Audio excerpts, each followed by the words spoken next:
And my Jennykins, you are live. That's typical, isn't it? You turn it on just as I'm in the middle of setting something up. Well, what can I say? This happens. Yeah. You know? At the moment, I'm just trying to work out why this is making clicking noises. Did it break just as you were going live? Yeah, pretty much. Anyway, hi to you, everybody. You join us up here in the loft, and in answer to some of the comments that have already been going into the chat, beverage of choice is Diet Coke because on antibiotics, in part. No one's ever on Uncle Biotics. Yeah, this is always making Auntie. annoying clicking noises for reasons completely unknown. And I put this on for Kelly Ashford, but apparently we're no good for her anymore. So I don't know what that was about, yeah, it could be taken the wrong way, or what the heck is this doing now? That's the problem with text-based conversations. Yeah, there's no context and there's no vocal cues. We've got a lot of people in tonight. Tim Condrith says Northwith Da. So what's Northwith Da. Is that Welsh? You're the one who's from Wales. Yeah, but anyway, I know more Welsh than you do. Yeah, and given that you've started the stream when you could see I was trying to get something to work, would you like talking to the people? Oh, I'm sorry. No, you're not. I was starting at 7 o'clock and being here prepared for at least 40 minutes before we started. Not long enough for you, my dear? No, apparently not. Jenny is not a, how shall we put it, a rapid reaction force. Jen does I'm trying to work out why this is making evil clicking noises. Sometimes get that with models. They just decide, after having been absolutely fine for a long time, they go, you know what, we're just not going to work. So I'm going to put this 72XX tank to one side. I actually got it out specially for Kelly because I know that she loves Great Western choo-choos. Well, loves Great Western ones, but can't seem to get it working. So, oh well, we'll find another one. What we're going to do is run the rocket instead. The rocket? Yeah. Your pocket rocket? I like the rocket. It's fun. You like your pocket rocket, don't you? I'm going to run a green one. That has got an amazing look to it, I have to admit. It is, yeah. It's a bit wasted on coal trucks. But let's see if we can get this to work. 3308. So bear with me. The cupboard monkey just started the stream. Because it was 7 o'clock, and that's what we do. We've had a few things here mentioning the moment that we started, Google sent them an advert. The adverts are completely out of our control. It's something that I have noticed on a lot of channels that I watch, and they're just being swamped by adverts. And believe me, the adverts are not being scheduled by us.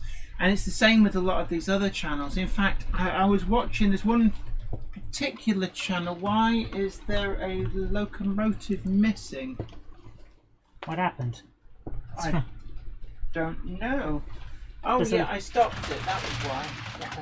That would do it. Yeah, that'll do it. So there's a channel that I watch, the Whitewicks, and they do a disused railway exploration, that kind of thing. And they actually bunged an advert in when he was mid-speech. And I am certain that the algorithm does that on purpose. It was like he was mid-sentence. Yeah. And it bunged an advert in. And it's like, what's this about? And I know that they won't have done that themselves, because nobody does that themselves. Especially not when you've got a quality channel like that. You don't want to ruin it. So I know a few people have complained to us about the adverts, and all I can say is, Google I'm is sorry, but we don't place the adverts. I honestly Google think does. Google is ruining its own platform by doing stuff like that. I really do, because what are we supposed to do? Not everyone's going to pay to watch YouTube. Most people are going to actually go, you know what, there's just too many adverts, I'll go elsewhere. Sparky 107 says YouTube is pushing too many ads. And I totally agree with you. I was watching a channel earlier on, and every video from them, I think it was Ashens, and I know he's not doing this. Yeah. I know Ashens, he's a decent guy. every advert that was on the start of his videos was unskippable, and it was double ads. And Yeah. I know for a fact he hasn't done that. Brian Mazza says the default has gone from opt-in to opt-out. Yeah, definitely. Yeah. On James Petts, I have every sympathy with what you're saying. The answer is to this nonsense is to use Firefox and AdBlock. And as much as as a content creator, you think, well, actually, that's how I'm making my livelihood. I actually completely understand where you're coming from, and you can end up. It becomes counter-effective. Yeah. And, the ad revenues are not going up noticeably. Yeah, we've noticed that. But the number of ads we've seen on some of the videos that we do, I think we put up a 20-minute video or something, and it had 6 advert breaks. It just slotted them in at random. Yeah. And it's like...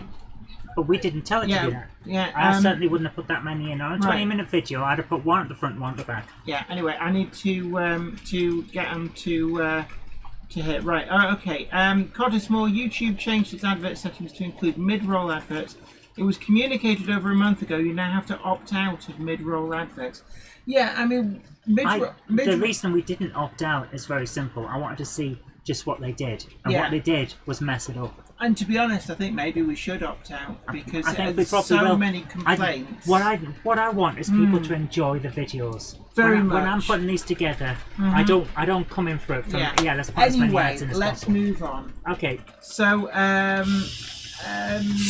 have we got in? We've got Codis Moore's Growler, Blackwood Engage Layer, James Moody, Kingsbound Cutting, David Cook, Colin White, B. Mozer, great to see you in as well. Leslie Gilpin, Crossways Point Junction.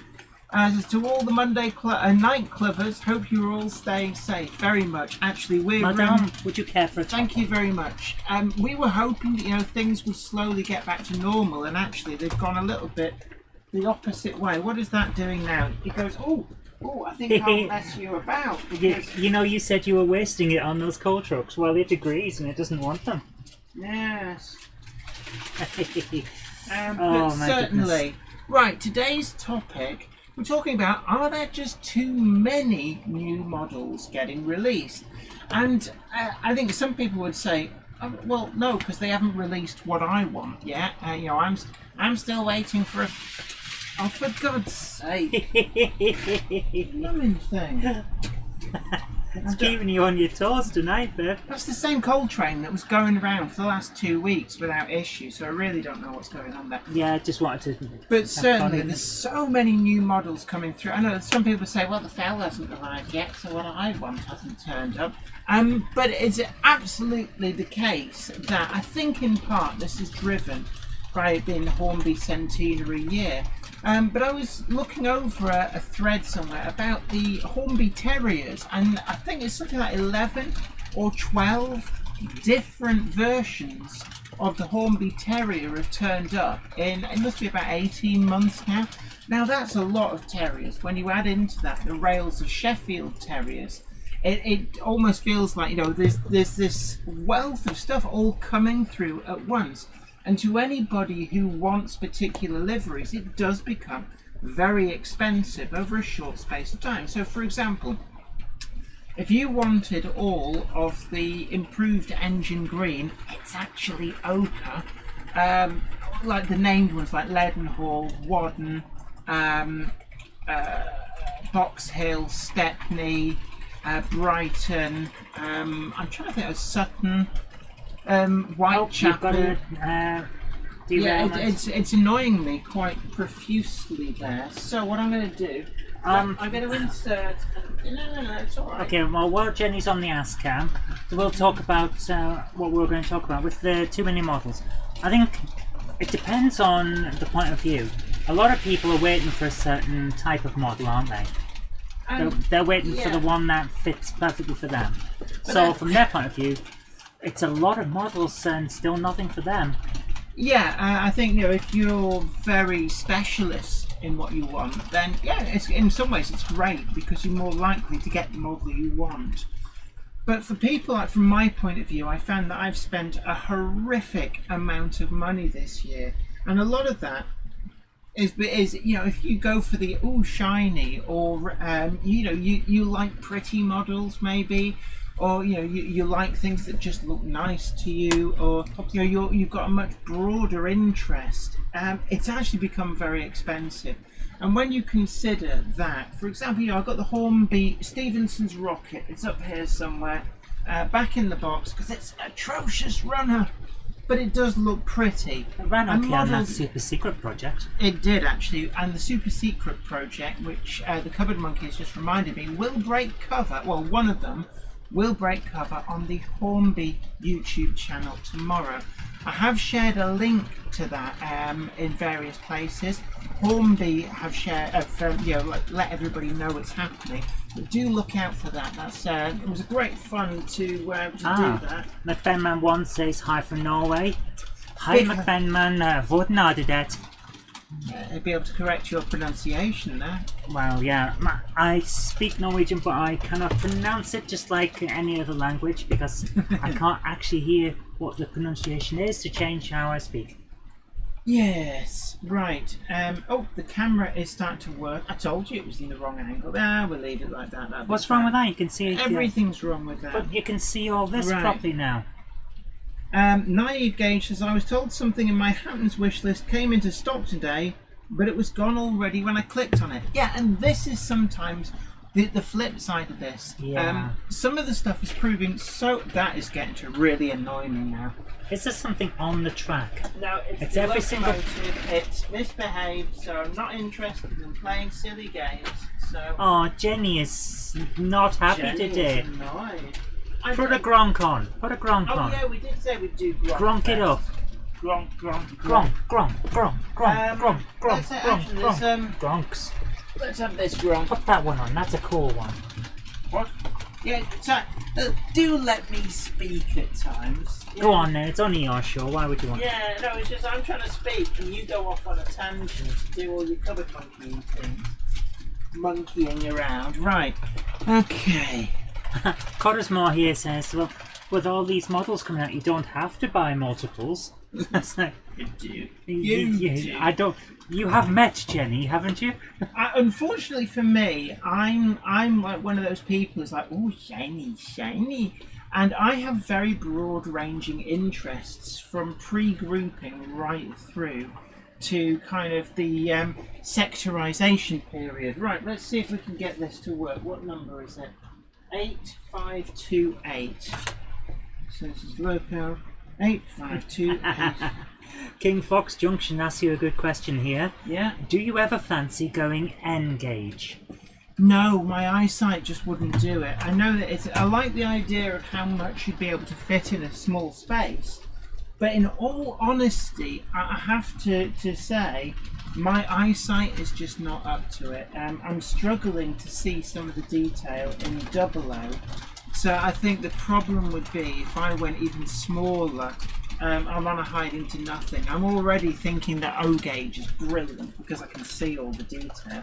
But we've got a gronk going on here. Gronk. Hi OS Reverse, is that Zach? He's saying hi Auntie Jenny and Zoe, so hi Zach. Or hi Max. I'm not sure which of you it is. I think it's Zach. I could be wrong. But big hello from your Auntie Jenny.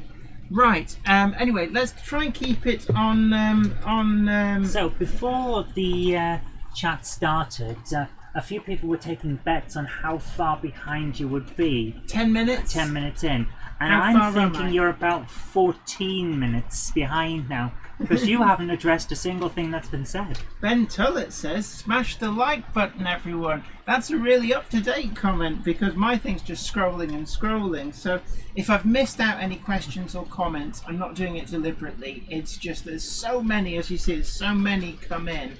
It's really difficult to keep up, which also reminds me, we've forgotten to name check the sponsor, Cupboard Monkey. You're supposed to remind me. I am the sponsor. The what Monday do you want? Club live stream is sponsored by All Mouse Media.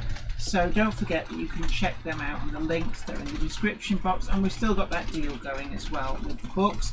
So you can get my science fiction, well, 2 of my science fiction books. We can do them signed. And we've also still got the offer of the 3 comic books as well. Again, signed with a unique unique, bespoke sketch from the artist as well, which will be unique to your copy. Yep. So who knows, might be worth a lot of money in some time. But anywho, I think actually, for me, don't get me wrong, I love the fact that there's so many different models coming through, and of things. So, I mean, like I've got here, I've just picked this up today. So in fact, Norman Rose says Jenny is still reading last week's chat. I did that is actually that true. is the winning comment for tonight. It is. Right, put the roving cam on. I want to show people. Why don't you put it the way I suggested? Because I don't want to. Just give me the roving You won't cam. do anything I say. So I want to show you this. I'm actually really pleased. This is something. When it comes up, there we are. So oh my goodness. This is everybody's calling it a 00 dinky toy. They're actually calling it 00 die cast. Try to get that in focus. It's this camera doesn't like focusing close up. I think we're too far inside its focal length. But there you see R7248 00 die cast, but everybody's calling it 00 and dinky. A huge amount of your knee. Yes. You might want to try and actually focus on the thing you're pointing the camera at. So there we are, and actually, if the cupboard straight back off again. If the cupboard monkey would like to be helpful, girls and boys, this is what Jenny's like while we're trying to review things. She'll show you the thing and then move it straight off the camera when she's talking about it. It's right. Very unfortunate. I thought these were quite interesting because they're wrapped up. This is how I think they originally came from Meccano. So no plastic packaging here. This is actually very environmentally friendly in a way. Tissue. Is it a tissue of lies? No, it's just like tissue paper. And there it is. It's a VW van, split screen. It's got the just to see this shows how bad my eyesight's getting in old age.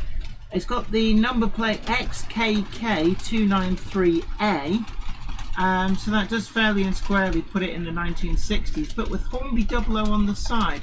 It's actually the only item that Hornby 00 ever put out back in the day that's self-advertised. That is pretty cool, actually. I like it. So I actually bought this as a present for my father for his birthday. But you wanted to unbox it on here first. But I thought I'd show you it. I may actually get another one for myself. It really is nice. That is, yeah, I like it. It's got a bit of personality to it. Yeah, but what I found is interesting is it's made by Oxford Diecast, not Hornby. My goodness. So I know that there is a connection between the two companies. But no, there's such a wealth of great stuff coming out. But as was said in the comments before, I think partly one of the reasons that's prompted me to say, you know, there's too much perhaps coming out is exactly what somebody's already said. Right, let's go for that. Essentially, if you've got to pre-order all of these to actually stand a chance of getting them, that's a lot of money to tie up. And as I've found, sometimes all these things come out at exactly the same time. So you can suddenly find that all those things that you pre-ordered rock up at once. And I did see somebody saying about the Terriers. It's like, well, I've got 5 Terriers all coming at once. And that becomes a lot of money. I myself still have just over £500 worth of orders for things just from the Hornby Centenary collection that haven't been delivered yet. Things like the W1 Hush Hush. There's the Duchess of Athol, the diecast Hornby 001. There's 2 of the things I can think of off the top of my head that I have on order and have yet to be delivered. Oh, there's also the South Eastern and Chatham Railway vans from Rails of Sheffield as well. And it soon adds up. And you can imagine that because these things don't hang around, and if essentially, I mean, things like the Duchess of Athol, if you haven't already ordered one, you've got a very difficult uphill struggle to find anywhere to buy that from. And it becomes overwhelming. Now, I've just recently, and you'll see it in review on Wednesday, but we actually have a Bachmann Class 40 trundling around. That's another item that I had on order that's finally arrived. It all does cost money, and you know, I'm very lucky that people are very generous through Patreon, which allows me to get these to review them. And a lot of these items as well, I find myself, I buy them to review them because I know that a lot of you guys want to see them. But let's fire her up. I have got a sound fitted Class 40. Now, it's sound fitted with the Hornby TTS sound decoder, and you'll see when you see the review video on the Wednesday that actually, let's just trying to find the right button. Let's just turn it off because it's a bit noisy. The Hornby TTS Class 40 chip and speaker is a perfect drop-in for it. You need a 21 to 8 pin adapter, which I show you in the video how to do it and actually how to make it fit so that the lid goes back on properly. But the speaker is a perfect fit into the recess that Bachmann have made in the model for a speaker. And the sound quality is actually pretty reasonable. And I really love the Hornby TTS sound decoders. Because they do offer great value for money. The problem is that if you want to buy a Class 40 sound decoder at the moment, you can't find them for love nor money.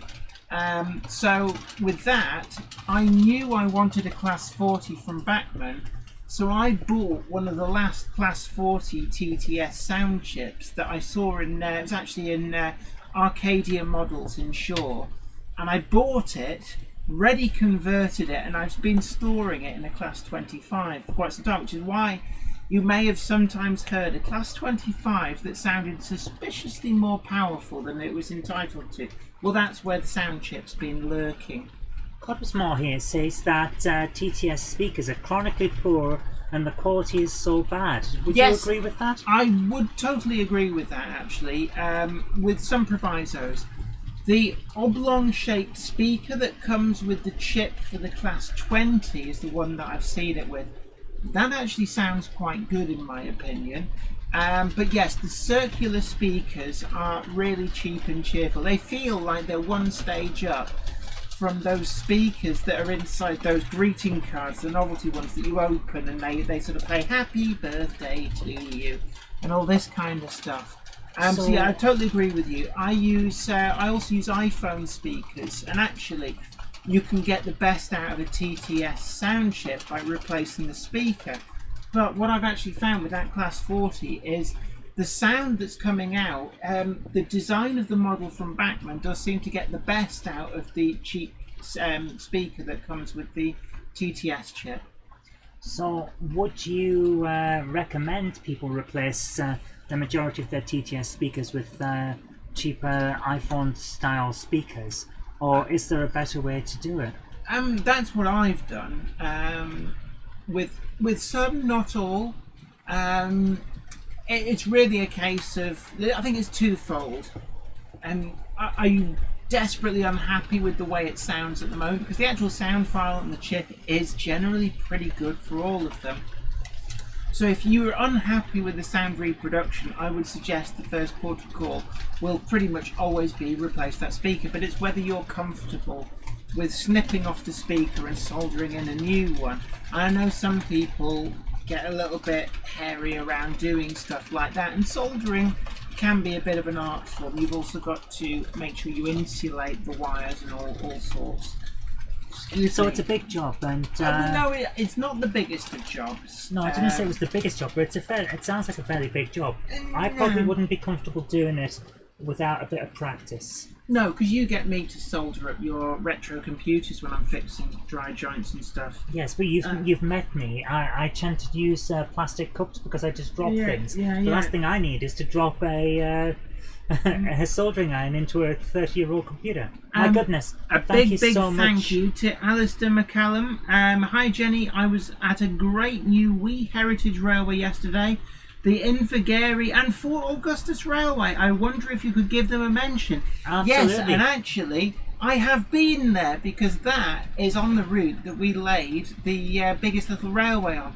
And at the time, they were laying the track. So I I'm not sure that they used what I filmed there, but they had a Ruston 48 DS, a bit like the one that Hornby brought out last year, and they were relaying the track. And I filmed a piece to camera for that programme next to that diesel talking about it. And I think they may have used a little snippet of us all walking past. But yes, I know exactly where that is. It's a lovely, interesting little railway. And so I will definitely give them a mention. So again, that's the Invergary and Fort Augustus Railway. And it's just down from the tunnel, actually. So if you do go there, we laid the biggest little railway straight past that on the track bed. DL Warren says, I have pre-ordered my W1464 because I wrote a book on it, so felt obliged. Oh, brilliant. If you want to name check your book, do that in the comments. It'd be lovely to know which book that is. Mm-hmm. I've got a GT3 ordered somewhere, and there's a few others that I'd like if the bank allows. Thank God for student loans. Yeah, student loans is kind of, it's a grant that you only pay back if you actually earn lots and lots of money. They should never have called it a loan. Yeah, because it scares a lot of people thinking of it as debt, which is wrong. But I think they did that because it was about fiddling the books for the country. Robert Becking, speakers need a proper sound chamber to get the best sound. I totally agree with you, and that's one of the ways that the Bachmann Class 40 is getting the best out of that cheap and nasty speaker, because it's an interference fit into a recess that's straight underneath the fan, and that does seem to work really, really well. Alec Ralph says, I'm not quite sure student loans are meant to subsidise hobbies. Done about that, my entire D&D book collection for Dungeons & Dragons, that all came out of my student loan. My housemate bought a PlayStation 1 out of his student loan and then got scurvy by having only enough money left to eat nothing but cheap porridge oats from Safeway. Turns out you can't just live on that. He's even worse than the guy with the balanced diet. Did I ever tell you about that? No. Oh, one of my friend's housemates in his second year out, he decided that on Mondays he would eat potatoes. And on Tuesday he would eat nothing but carrots. And it went on like that for the entire week, with his idea being that by the end of the week he would have had a balanced diet. What colour did his skin turn? I don't know, but he did get quite ill. Yeah. Stretch Edit says, I've put a Sugar Cube speaker in my Helgen DP2. It sounds really good. Yeah, the Sugar Cube speakers, I've heard a lot of good things about. That's great until it gets a bit moist and then dissolves. Oh, Cupboard Monkey, there's a reason you haven't got the green finger of doom. It's because you're just a pain. It was down here ready for me. You've moved it. Yeah, Cottesmore, absolutely right. The 37, 66 and 67 are prime examples of a good sound file let down by a poor speaker. It's 2 cables to snip and solder if you have the confidence. You just need to ensure you get the right ohms. Very much. I've got a, it's actually a Bachmann 37, Eisteddfod Thol, the Regional Railways one. I fitted it with the Hornby TTS sound decoder, and actually it was it sounds terrible, but I know it's the speaker, and I've got a replacement speaker to put in. What's wrong? 57305 Northern Princess says his cat Penny passed away today. I'm so sorry. Very, very sorry. We feel your pain having lost Fred a few months ago, so we do feel your pain, and it is very much death in the family. So you have our utmost condolences. It's really difficult to get over something like that. So yeah, you have our sympathies. And also, Sunshine the Tug has reminded me that tomorrow at 9 AM, I think it is, Bachmann are announcing some new items. Although if you're in the Bachmann Collectors Club, which I hasten to add, I am not, so I am not in the loop, because Bachmann doesn't believe in telling the media or anything. You will already know, but ostensibly for us plebs, we get to find out tomorrow at 9 AM. Does that mean that you're doing a special? I don't know. Possibly not. Last time it was, I was very underwhelmed because we got those warmed over grain wagons at an exorbitant price. Of course, because Bachmann don't do their entire announcements at once, do they? Some of the other ones do like the big thing, and then you see everything, but they stagger everything. Alistair McCullum says the Ruston was running at Invergary yesterday, and the track has now gone east of the station itself. Thanks for the mentions. No, absolutely no worries, and thank you very much for your generous donation as well. So I basically I've filmed a piece to camera on that 48DS. Well, not on it, but stood next to it talking about it. But they didn't use that in the series. So yeah, I know exactly where you mean, and it's a lovely part of the world as well. I described the Great Glen as basically being like the Lake District, but on a massive scale. Garthian asks, have the tickets from Stratford arrived yet, Jenny? Did they send you anything in your emails? Good question. The Cupboard Monkey will just be checking that. Tim Condrup says his great-grandfather is from Norway, so he's got Viking blood in him. I've got Viking blood in me. Well, give it back.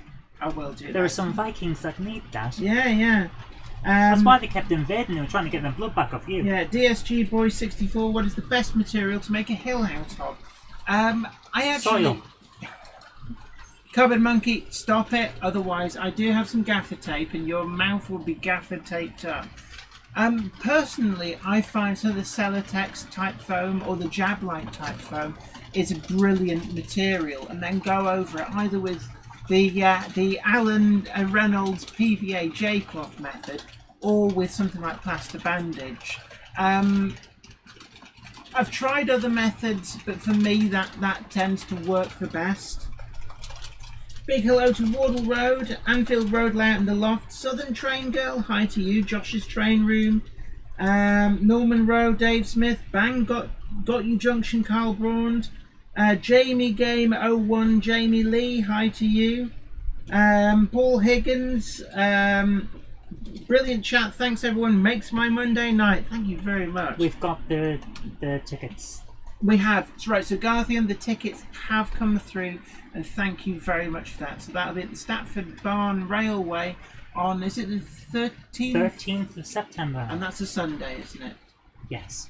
So 13th of September, thanks to the generosity of Garthian in the chat, the Cupboard Monkey and I will be at the Stratford Barn Railway for the event that they're holding there. AD Pullen, I've got a book with all my pre-orders in it with when they are due out and who made them and which shop. I know sometimes it can be really difficult to keep up, but the only problem is at the moment that a lot of the dates have gone out of the window. So I'm waiting on things that were promised for sort of April, May time. But certainly I can totally sympathise with people who say this hobby's getting too expensive because there's so much coming out. And I think it wouldn't be so bad if these things hung around. So, excuse me, I got burp that keeps trying to come out but doesn't. Stuff that doesn't hang around is exactly the problem, because you end up with there's this thing called fear of missing out, where it's like a false idea that if you don't go now you'll never get it, but in this case you probably will. And the other thing as well is that there's a lot of gougers on eBay. Oh my word. So I'm going to scroll right through to the bottom because George Botterini has donated $4.99. Thank you very much. Says thanks Jenny and Zoe. You're absolutely welcome. A big thank you to you. Aldendale Junction. Hi Jenny, I'm just starting a model railway in the 60s. Could you recommend me a loco from that era? Thanks. It depends if you want steam or diesel, and if we're looking at early 60s or late 60s. What I would suggest at the moment is that there's some great bargains out there on sale in a number of different locations. The Hornby J15 is about £69. Look out for the one with the lake crest on the tender. Again, there's also the Hornby J50.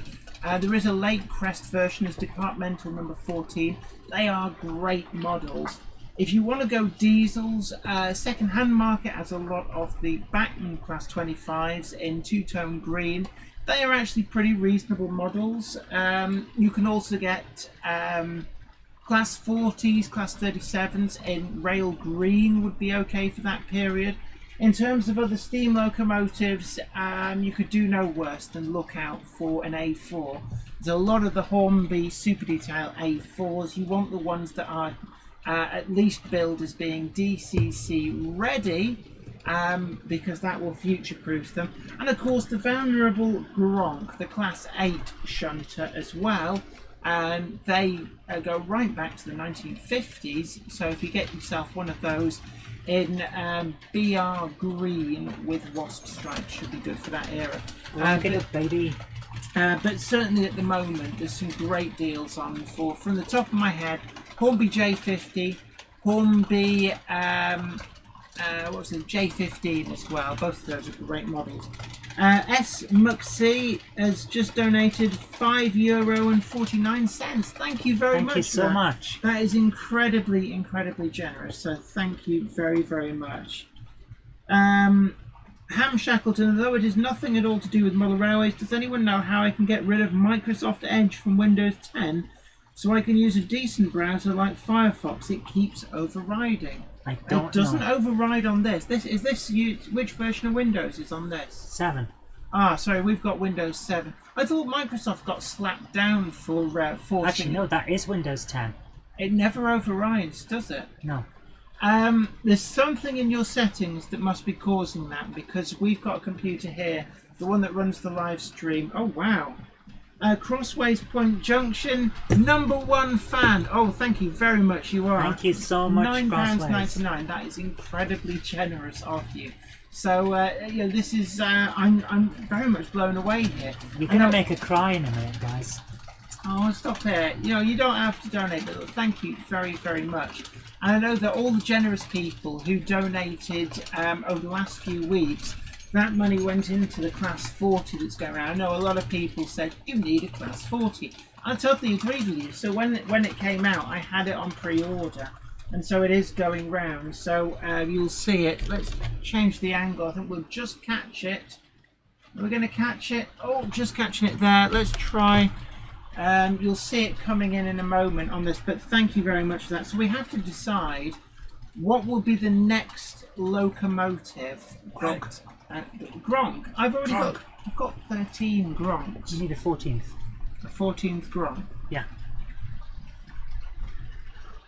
I know what you need. What? You keep mentioning it every time you see it. You need something in experimental purple.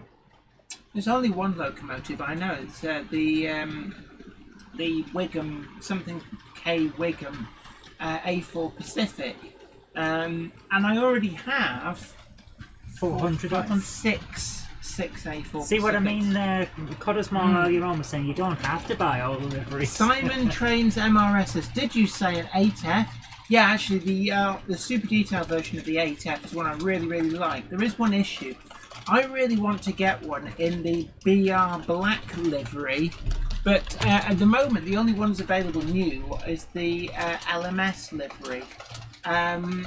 So it's just a case of waiting, or what I might have to do is have a chat with Rails of Sheffield and see if they've had any in. I'd love to get the modern super detailed 8F, but in the guise of one of the Hornby 00 8F, so that either 48158, 48109, 48073 or 48094 were the 4 different identities that Hornby 00 produced. 2 of those for 2 rail, 2 of those for 3 rail, and any of those I would love to pick up. I don't even know whether Hornby has ever done them. And actually this is something that we should try and push for. And I do know that I do have the ear of Hornby to a small extent. Give it back, they've been looking for it. Oh, okay. So, Michael Day, if you're watching, I'll have to give you your ear back because the cupboard monkey says I have to. But certainly, what I'd like to suggest to Hornby, and I will make this suggestion a little bit more formally, is off the back of the Duchess of Athol that they're releasing this year, I want to see the Hornby 00 Heritage range. And this is how it would work. Any locomotive that Hornby do a super detailed version of, Hornby release it in the identity that it was originally in the Hornby 00 range and in the blue and white striped box. And maybe they could get the nostalgia and retro collector market, have a little bit of a premium. Yeah, we can't begrudge them that. But I would love to see the 8F, 4 different versions. The castle, there's 4 different castles. So we've got Cardiff Castle, Denbigh Castle, Ludlow Castle, Bristol Castle. Need to see those 4 turn up in that range. The Duchess of Atholl, maybe have that re-released. A Duchess of Montrose, City of London, City of Liverpool. These are all locomotives that they've got high quality versions in their range. Class 20, you could probably put out the Hornby Limby model is not necessarily the best one on the market. Sorry Hornby, but it's not. But certainly, there's no reason why they couldn't put that in the range. And I do think that it would sell really well. Somewhere in their range there's an N2. I know it's an older model, but if they caught you with the green finger, but you pinched the green finger. Oh, Paul Higgins says, yeah, green finger time, Zoe. Yeah. You kind of went into a loop. Did I? It was very nice, but... let's have a look. There's a lot of people talking about the Microsoft Edge. Although Tony Pine says, no green finger, please. I haven't got it today. I know, I pinched purposefully hidden it down here, well out of her way, so the green finger I can't reach. Has been retired, because I'll be honest with you, some of you guys find it irritating, and it may not surprise you to find that I do too. I only did it because people thought it was funny. George asks, hi Jenny, did you ever do a review of that GWR 72XX you were having issues with earlier? Yes, I did. There is a review of that. Yeah, and that's the one that I particularly remember because it took me ages to make the video. Did it now? And I can't remember why. I can't remember why it took that long. No, because you made a hash of it.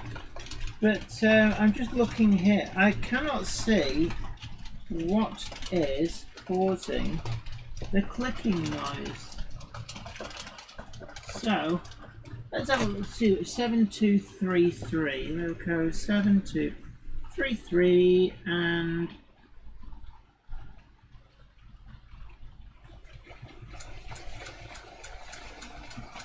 That is clicking quite badly. It sounds like something's misaligned. Yeah, if I... It's interesting. It's not actually. happy. When I push it to that side, in fact, let's put up that. So if I push that left, it stops doing it. If I push it right, let's just turn it around. I think has something been knocked and it's clicking in against it? Yeah, Garthian says it sounds like the motion is catching. Yeah, it must be catching on. I'm thinking it's probably, in fact, yes, I think it's that bracket.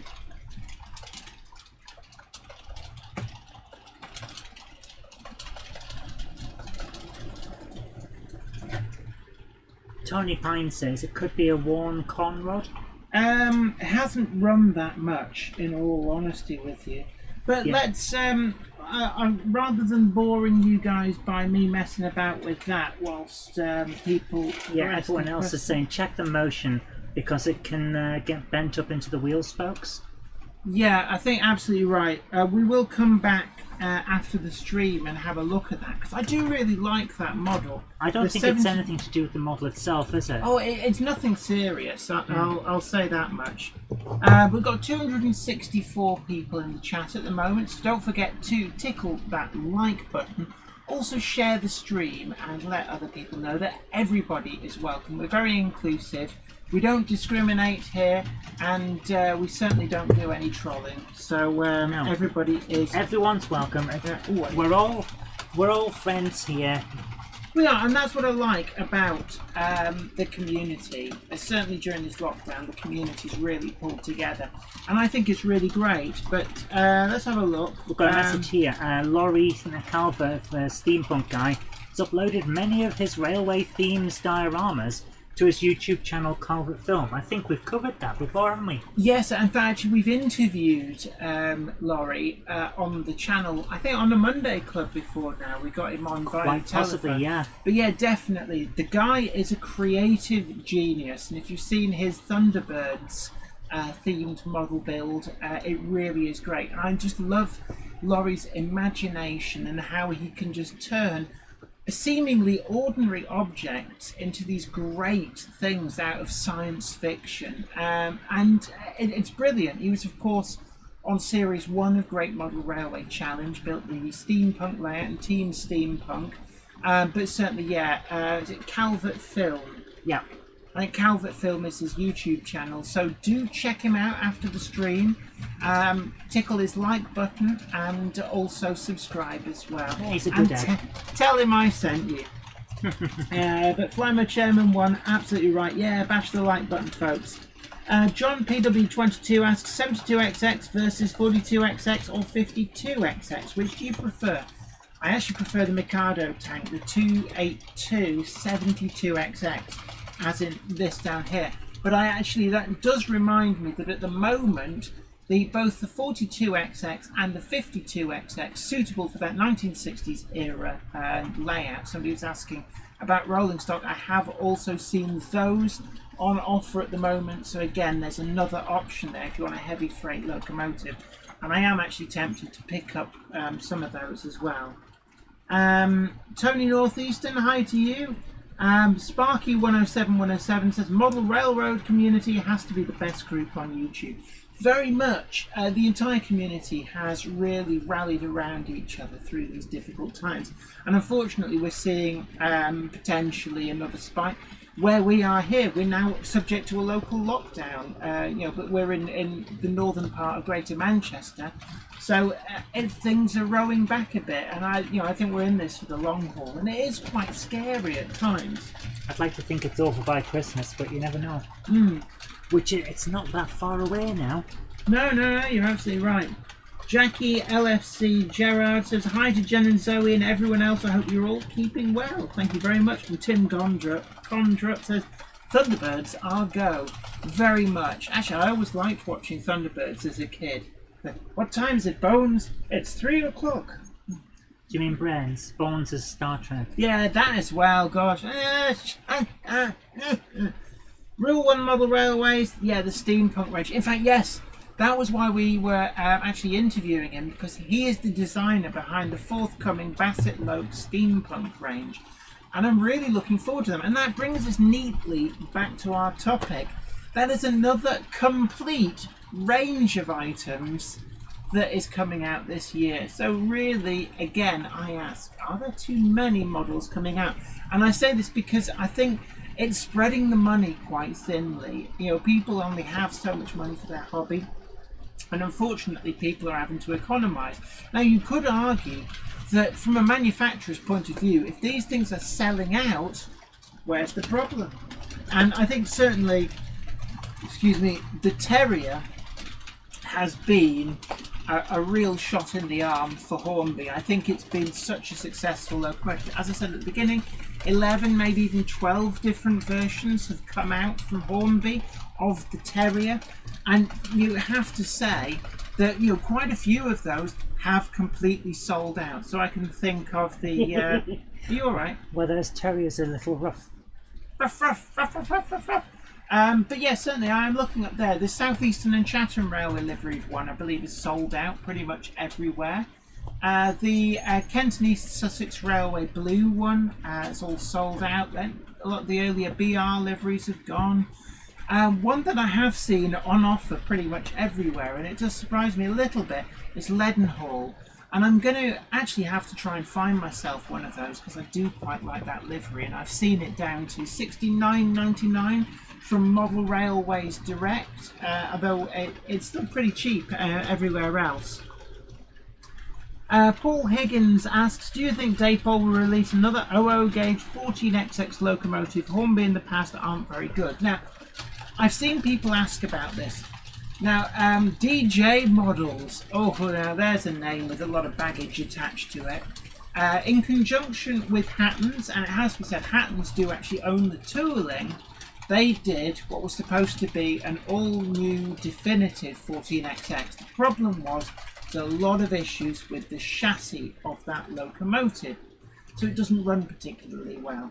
Now, in all of the fallout of the implosion of DJ models, that tooling is owned by Hattons. It hasn't disappeared into the void, gone through the liquidation process, because Hattons have actually paid for it and retained ownership of it. So that does mean that Hattons could put another run into production. But they were still selling them for an awfully long time, and I think they've had so much difficulties with them, it realistically needs a completely redesigned chassis. It needs a lot of work to update it to make it run reliably. The DJ model's Hunslet Austerity had similar issues with running characteristics. I'd be interested to know where that tooling is. Rumours are that Bachmann bought that tooling. So, tomorrow's announcement, could it actually be that they're introducing the Hunslet Austerity? Now, that would be interesting, because Hornby already do their Hunslet Austerity. And it has to be said, with the exception of the wheels, which look a little bit old-fashioned, the Hornby X-Depot Hunslet Austerity is actually quite a credible model in my opinion. I have DCC fitted them. I actually did a video, a how-to guide for doing that. It is quite easy to do. So anybody bringing that back into the range would be up against Hornby being able to chuck them out at a vastly reduced price. But going back to the 14XX, Depot I don't think would do it. Now you could argue they could shrink down the O-gauge version, but all that saves on is the research and CAD work. Everything else, arguably the expensive bit, making the tooling and putting it into production, would still need to be done. And they would always have, rearing over that project, the fact that both Hornby with the old legacy model and the Hattons with what was done for them by DJ models, but they just do it under the Hattons original range, both of those could be released effectively far quicker. So I think it's too dangerous for Depot commercially to do that. Why have we got a Space Marine? That's not a Space Marine. Chaos Warrior? Yes. Ah, feel my ability. Jen, I have one question. What? When the steampunk range comes out, will it be compatible in size with these guys? Depends what scale they are. So, the Cupboard Monkey is a big fan of, there's like the Warhammer figures. So, there we go, there's Warhammer. You might want to hold that up to a camera somewhere. I'll do the back one there. So, if I go to number 2, you can now hold it up to that camera and scare everybody with like, ooh, big thing. There you are. There's a Chaos. Was it Chaos Warrior? That's a Chaos Marine from. It's painted up to be one of the Emperor's Children, which is one of the first groups to go heretic and join Chaos. Right. Anyway, they're between 7 and 8 foot tall on average. I think it still might be a bit overscale. But right. Anyway. Stuart Muir asked, "Hiya Jenny, is that class 40 number 40141? No, it's actually 40142. It's the new one from Bachmann with the split head code box on the nose. Yeah, it's actually a wonderful model, and yeah, 40142, and it's fitted with sound. You can hear a little bit of distortion off that speaker, so yeah, the circular Hornby speaker is a bit but there we go. Flymo Chairman 1 says, I haven't seen much of the steampunk set since first mentioned. Now you mention it. Yeah, the COVID has kind of put the kibosh on a lot of things. That is one of the things where I think it's safe to say it's been pushed back and pushed back. It should have been out by now. Escape to the Cut, big hello to you. Hi guys, I've been away from model railways for a few years as we've been living on a narrowboat, but moving back on land and looking forward to getting my layout back up and running.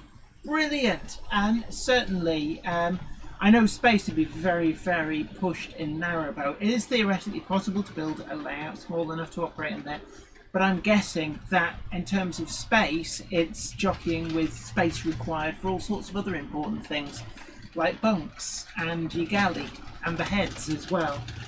So definitely, but yeah, it's certainly a great hobby, and you won't regret getting back into it. Sparky 107, the Class 68026 is the only model I want to be released.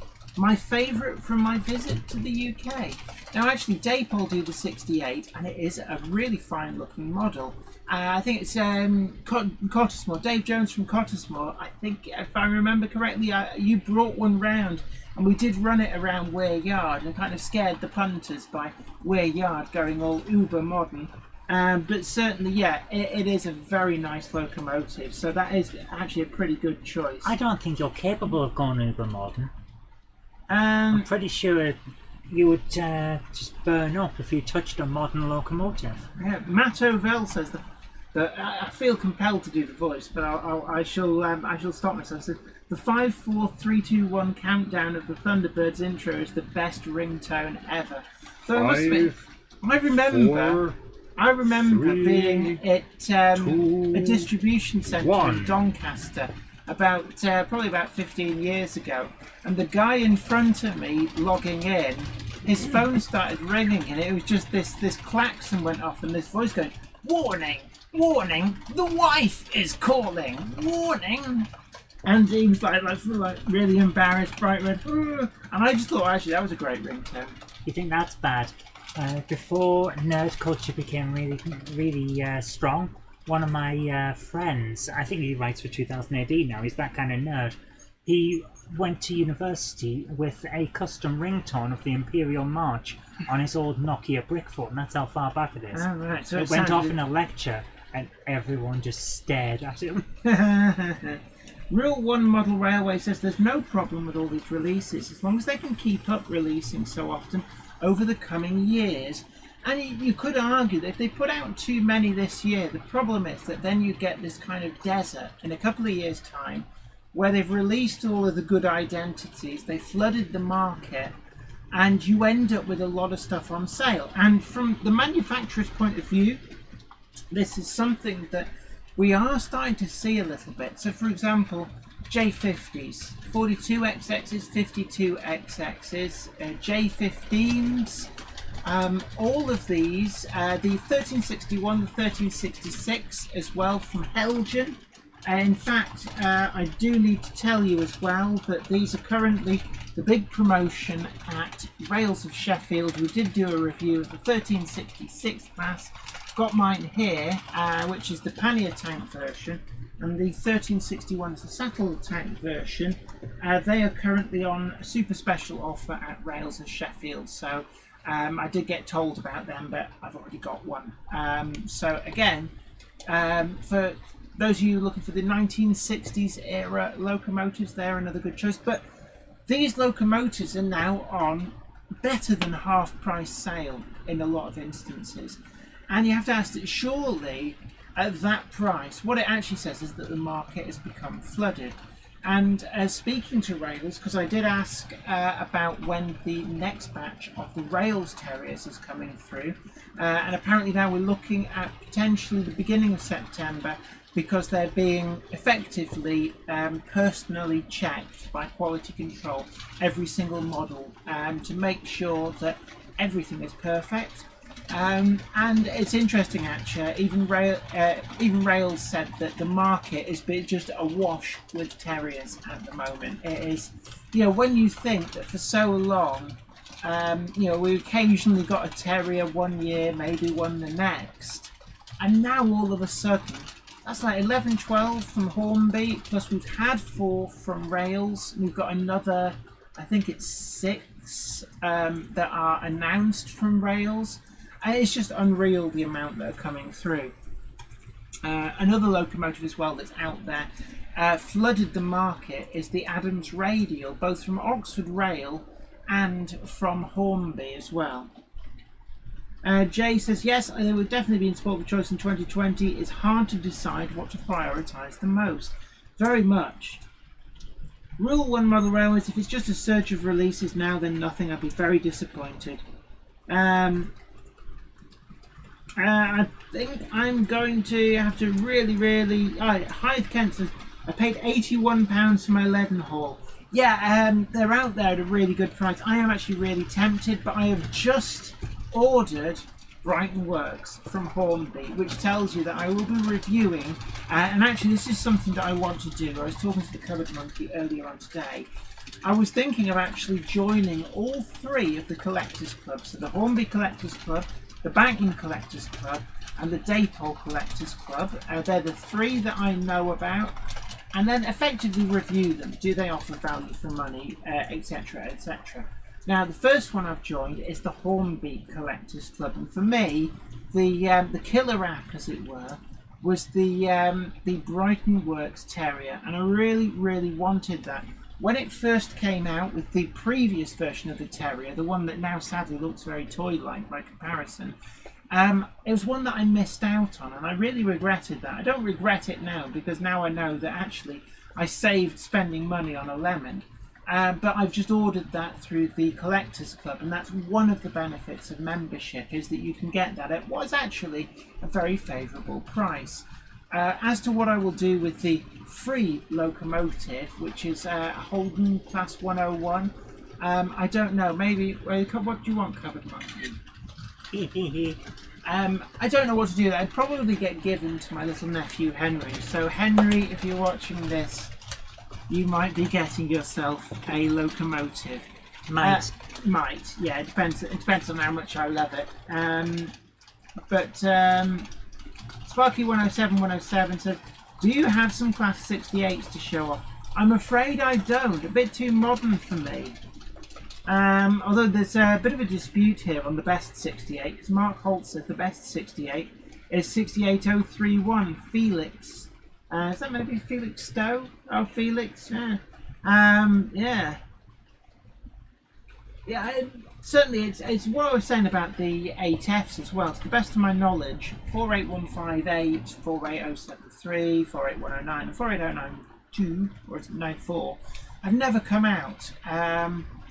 Standard Class 4. I'm still waiting for Bachmann to get with the program and release 80054. And I would also accept 80059 and 80033. And to the best of my knowledge, none of that trio have been released. And yet the amount of nostalgia sales that they would get from those must be enormous. Right, don't forget to click that like button. We've got 260 people in the chat. It's a great turnout tonight. So really great to have you all along. And don't forget as well to share the stream, let everybody know that we are on, and we've got another hour left to go. Gosh, that first hour's gone really fast. It has actually, yeah. Ham Shackleton says, talking of rescue, will any of the manufacturers release models of the 12 inches to the foot Thunderbird locos? Well, the Class 57 Thunderbirds, they did get released by Bachmann, I believe. So things like Lady Penelope and that, they have been released in the past. Garthian asks, where's the Tardis gone? Ooh, we're going to have to... No. It's already been seen. Has it? Well, it got spotted, so it moved. Oh, right. Well, the Cupboard Monkey is thinking... Just be careful, right? Because that's static grass over there, and the Cupboard Monkey will be like... And I'll have a big flat square in my my static grass, and I'll be really annoyed because I've been getting down with the World Scenics Precision applicator an awful lot. They'll just give you an excuse to use it again. No.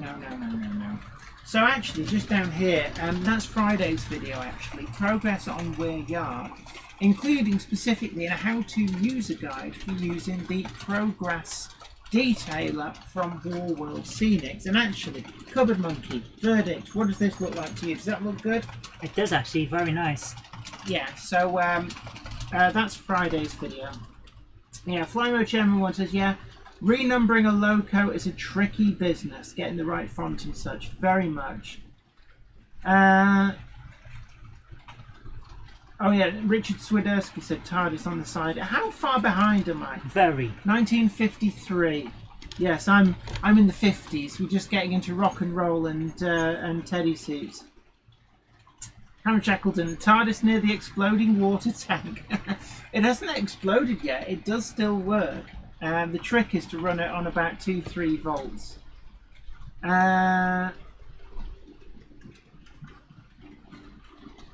Let's have a look. Right. You are far behind, my goodness. Right, yeah, let's have a look. Right, let's have a look. St Mary Church Model Railway, big hello to you. Flymo Chairman says all the likes and dislikes are reactions, so no problem, Paul Higgins, no worries. Yeah, that's it. It doesn't actually matter. I mean, if you had like 1 million dislikes and no likes, would it affect its search rankings? No, because that would just be the trailer for the 2016 Ghostbusters. Ah, dear. Oh, Sparky 107 has found the Daypol site. Okay, it's well done. What I would say is that make sure they take the VAT off. If you're obviously getting that posted overseas, then you don't need to pay that 20% value-added tax, and that more than usually pays for your overseas postage. Yeah, that's always something to remember. Peter Leyland asks, do you remember the name of Rigsby's cat on Rising Dam? Didn't he name it after that woman he fancied? Wasn't it Vienna, the cat? I don't know, no. Hence the thick explanation for why we say goodnight Vienna. Is it? Yeah. Let's have a look. Ben Tullett says, I purchased one and ignored Sam's Trains reviews.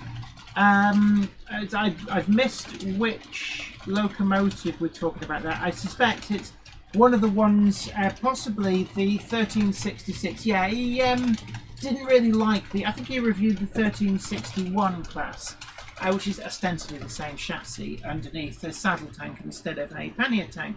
But he does seem to get a lot of duds, actually. The man has no luck with quality control, because I know he's struggled with the new large prairie from Hornby as well. And it does seem to be a lot of bad luck he has with the quality of the models he's getting. If I was him, I'd use a different model shop. The cat was Vienna. Was it? Yeah. Oh, right. Leslie Gilpin says, scrap HST Mark IIIs to Newport tomorrow. Oh, my word. And thank you very much for posting up the link to Crossways Point Junction channel as well. What I always say is, I do not mind if you want to plug just the once, don't go wild. But I'm quite happy for people to plug their own YouTube channels. I know how difficult it is to actually build up an audience on YouTube. It's very difficult when you're starting out. And quite often, it doesn't matter how good your content is. Sometimes it's really hard to initially get noticed. So I am more than happy for people to let others know in the chat about their train content YouTube channels. And speaking of channels, we have the All Mouse Media channel, which has our new podcast on it, and also our discussions of various TV shows and films. Right. Plus more in the future. We haven't quite filmed it yet. Yeah, Ben Tullett says, I will possibly be buying a GWR large prairie tank from either Hornby or Daypol. Have heard some people are having issues with the Hornby version. Right, I did actually, because a lot of people asked me, I don't know why they're asking me, they said, what do you think about Sam's Trains' review of the large prairie? And I know that Sam had a lot of trouble with it. Ostensibly, from what I've been told, it slowed down as it was getting used, slowed down, and it sounds like there's an issue with the motor, is what it sounds like. Now, I asked, because so many people came to me and went, oh, is there a problem with it? Is there a problem with it? I actually asked Hornby, I said, look, I keep getting asked this. Have you had any issues with it? Anything that, maybe is being looked at for being remedied? And they said, honestly, no. So all I can conclude from this is that Sam was very unlucky and got a dud.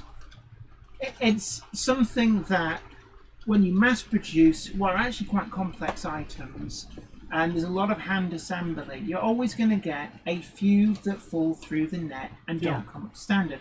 And talking with Oliver at Rails, he said, if people saw the stuff going through the returns department, they would understand that actually when you're selling thousands and thousands of locomotives, it doesn't matter which locomotive you get. There's always going to be one or two of each type of locomotive from each manufacturer that has to go back. It's just the way it is. And, you know, if people realise that, you know, sometimes some locomotives get a bad press because people shout about it online a lot, but it doesn't necessarily mean they're any worse or better than other things. Yeah. But according to Hornby, they were actually really good. They said, we're not aware of any problems, but we will check with our service department. So my contact asked the Hornby service department, look, are we getting a lot of returns on these? And they said no more than normal. So as far as I have been told by Hornby, they are not aware of any fundamental flaws with that model. As with any model, there will always be one or two that slip through the net, but it's not indicative of there being a fundamental problem. So essentially what that boils down to is, I wouldn't worry, you can still buy the Hornby model, there's not a problem with it.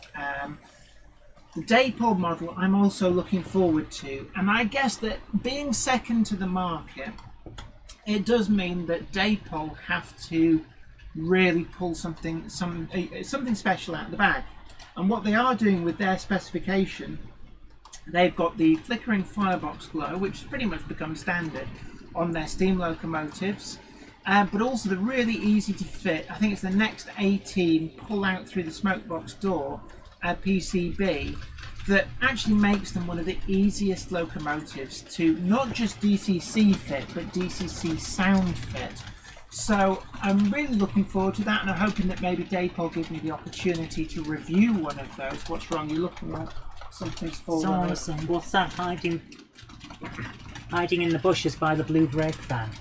Oh, yeah, that's a... I can never remember whether it's a Class 401 or a Class 402. In fact, there's a way of finding out. 401. It's a 401 because it's responding to the running number of a Class 401. So let's just bring that out. So, oops, brought it a little bit too far. Yeah, that's one of the Hornby Class 401s. I never remember whether it's a 2 Bill, 2 Hal. But there we are. Right, I'll park it there. And then you can see it a bit better. But that's what was actually lurking in the bushes. Going, hello, I'm in the bushes. So we've got 275 people in. It's a really good turnout today. I hope you're all really well. Unfortunately, at the moment, I know... 275 people, that's pretty damn good. But I know actually in America as well, having an uptick in the COVID cases. So look, guys, do stay safe. And really Shackleton says, oh, it's a dismal unit. And, oh, right, yeah. But yeah, well, the COVID uptick. Sorry, guys, we're going to have... At the end, we're going to have to learn to live with this thing, and that's the unfortunate thing.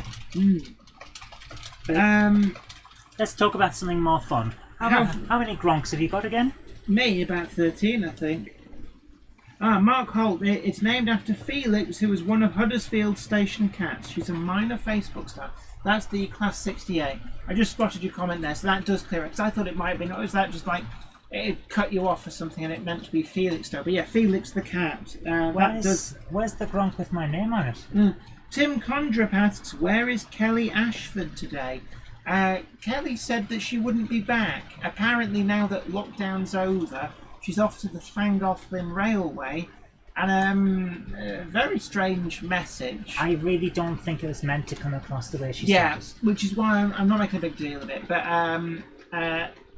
essentially now that the Llangollen Railway's reopened, I think she volunteers there. So yeah, I got some steam locomotives out, which I'm going to change the camera angle so we can see them. So I've got out the 72XX, which I was trying to run, but it needs a little bit of TLC. And I've also got the Helgen 1366, because I've been asked by Rails, not in a like, oh please mention it, but he just said, oh well, we've got an offer on at the moment with these. So I asked, you know, is there any like particular news? He said, oh well, the Helgen 1366 and 1361, they've got 5 different versions left. I think they've just got effectively what's the last of the stock at the warehouse at Helgen, and they're on a super favourable price. I think it's about $69.50, something like that. And my view of these is certainly the 1366 pannier tank is a great locomotive. I have no problems whatsoever. What I would recommend is that the couplings that come with it, comes with cranked couplings and they're the wrong height. Replace them with straight couplings and you'll be fine. Certainly, I do keep looking at the 1361 tank locomotive, and what I will say is that I have not experienced any of the problems that Sam's Trains had. So again, I think he just got very unlucky with a quality control fail on that one as well. So don't worry too much about that when you buy them. Right. Route 7 Railway. Hi everyone. Hi Jen. I joined the Hornby Collectors Club a few days ago. The site told me that the free loco gift was unavailable. I had a fault actually over the weekend, and I had to contact them to clear up matters. It was saying unable to add the requested quantity of Collector Club membership. So I emailed my contact about that and said, look, I sent them a screen grab, and they did, to their credit, get that fixed first thing this morning. So it may be a glitch. What I would recommend is send an email and just query that, because you should be eligible for that locomotive for free, and there's no postage cost attached with that. So essentially I would email them and just say, look, I think it's made a mistake, and you should be able to get that.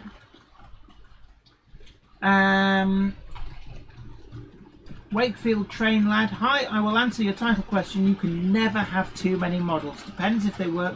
What's your next new model to get? Well, for me, it all depends on what's coming through next from Hornby, I guess.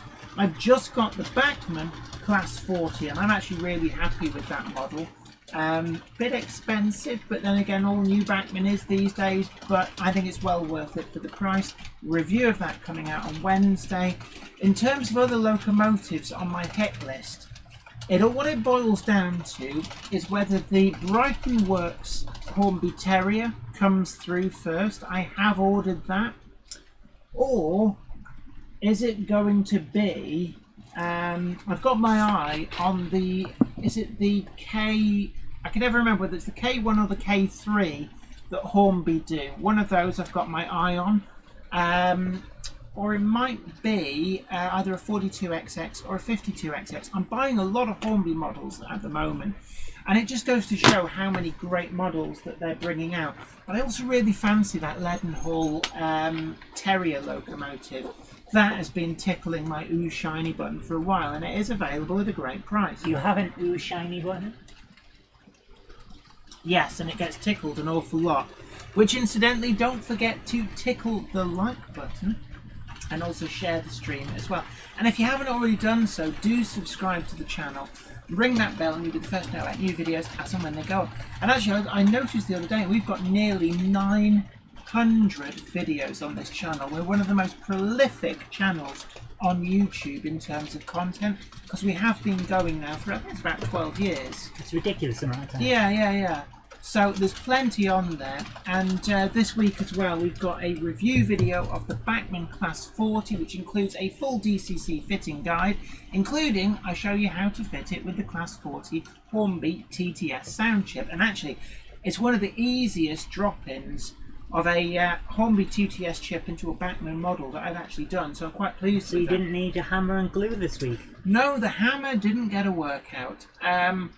But also on Friday, I'm doing an update video. I've actually already filmed it. What is that? I have done an update video on Weir Yard, and that's covering the proliferation of static grass. And I've done it in the form, in part, of a how-to use the War World Scenics Progress Detailer Kit to really very home in tiny areas where you want to add static grass. And I actually use a method that's worked really well with masking tape to keep the static grass off the ballast on the actual tracks, and that's worked really well. So certainly if you're looking at, excuse me, I'm sorry, there's a lot of gas in that code. if you're looking at some pro tips on how to actually do static grass without getting it going everywhere on your track, do stay tuned for the Friday video as well. Right, I'm going to flick to the most up-to-date comments because I'm at 2006 and I'm like well behind. Apparently Track Shack have shut for good. Who are Track Shack? They're a model railway retailer. Unfortunately, I have to say that we are losing a lot of model shops. Now, I did read that. It's really sorry to hear about the demise of another model railway shop. Unfortunately, the gentleman that runs it, he recently lost his wife. She passed away. And in the present climate, I think probably coming up to retirement anyway, but he's decided to call it a day. So, anything that's in stock that's been ordered already will be dispatched, not a problem. And also there was something to do with pre-orders for stuff. I think he's talked with the manufacturer, and people's pre-orders for particular models, I don't know which one it was off the top of my head, will be handled direct from the manufacturer for those people that ordered through this model shop. So people don't need to worry about that. I suspect it's something that's a bit difficult to get. Black 9F, Paul Hinder, excellent. Yeah, we were wondering about the money that people have donated through PayPal.me and Super Chat. And I should really check the PayPal.me as well, just to make sure that I can thank people. I think maybe we will go for one of the Hornby Crossley boilered 9Fs. Maybe we should make that the next locomotive that we put that money towards. So I am actually going to quickly check and make sure that I haven't overlooked anybody who's donated on PayPal.me. The big fella says, what's your view on old pretty DCC locos? He has lots of Lima and Hornby mains. I personally don't go for them. Lima, I'm not a big fan of. Some people do say that some of the later Lima models are pretty good, but personally I stay clear of them. I'm not entirely sure why. Sometimes, for me, I think any locomotive that has the older style big, they call them goalpost couplings, I tend to just walk on by. There's only a couple of exceptions to that. Mostly things like Hornby, Hunslet, Austerity. I do change the couplings again with the XL and Y pugs. But Lima, I always have a mental image of the Lima Class 8, which didn't look right on so many levels. Much better than the old Hornby Railroad Class 8, but I don't know, just not my thing. When I got back into railway modelling, I just tend to be a lot pickier, and I really don't know why. Lee Holden says, "Hi Jenny, hope you're well. For me, the next loco is the Hush Hush." Yeah, definitely. If that comes out, I have one on order, so that could be the first. There's the Hornby Duchess of Atholl as well. Mark Holt asks, are you doing a live stream for the Backman announcements tomorrow? I think maybe we should do. You're getting a few requests, so why not? I think we should. So, okay, we'll put it out there. 9 o'clock tomorrow morning, I believe the announcements are being made. I will double check that. But we'll get up and... would it be best to do that downstairs in the office, do you think? Or up here? Because the problem up here is that the monitor is a good ways away on my eyesight. I'd be like leaning over like this. Let's do it from Grove Street Yard. We could do. We'll sort something out, and yes, we will follow that live and see where we get to. Now, anybody who's in the Backman Collectors Club, I believe will already know by now what the thing is. But I don't know if anybody has actually dropped any hints. Guion Reese Davies says, whoever makes a GWR livery terrier first will get my order. Now it's interesting, we're looking at beginning of September for the Rails one. I know that there is a GWR livery version in that. Have Hornby done the GWR shirt button logo one?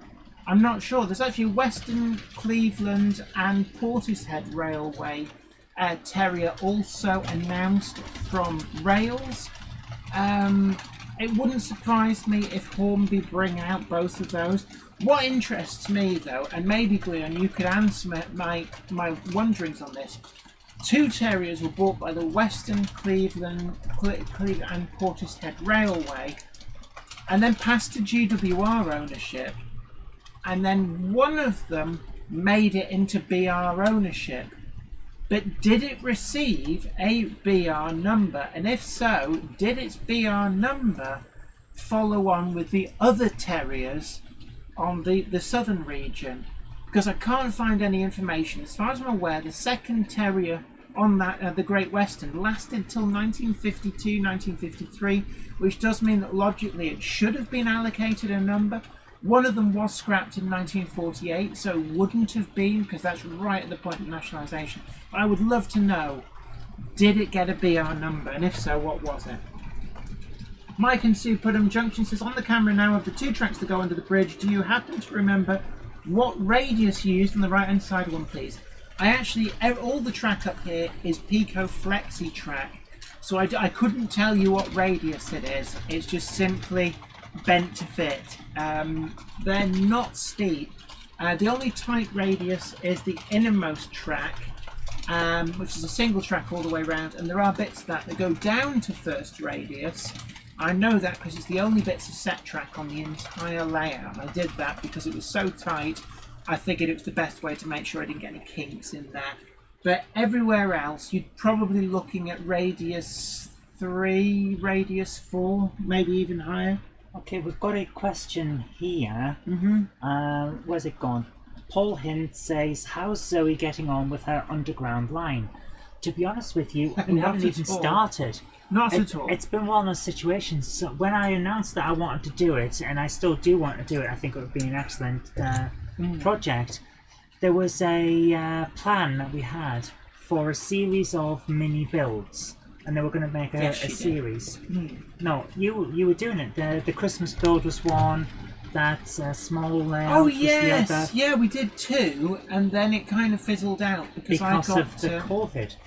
Because of the COVID, but also I've been very busy as well doing super secret projects, which I must again announce tomorrow. The Hornby Hobbies YouTube channel with Michael Day.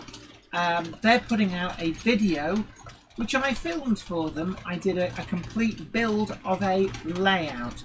You will have to watch that video to see what the layout was, but it has been built. It's due to be shipped off to Hornby at Margate, and I believe that it will go on display down at Margate, and next year maybe even will turn up at places like Alexandra Palace. Although we can't guarantee any of that blah blah blah. If they go ahead, always with the caveat, if they go ahead. But that was the thing. We had all these plans for these builds. It was going to be you and Les and me filming, and we were going to make a nice little on again off again series for it. And then Les couldn't come round anymore because the government. That's been a shame. The government grounded us all. Yeah. And I would have loved to have had Les involved in this build for Hornby. And he did provide some guillotine cut card. He kind of shoved it through the letterbox, which and that's really as much helpful. as we're going to tell anyone. Yes. Oh yeah, good point. Right. Brian Moser, B. Moser says, not looking forward to tomorrow as I have a 400 plus mile round trip to pick up my Loco detailing molds. It does depend. He's going to have all those details once he's done. I have to say, I actually like road trips. I don't mind the open road. I suppose it depends on where you're going.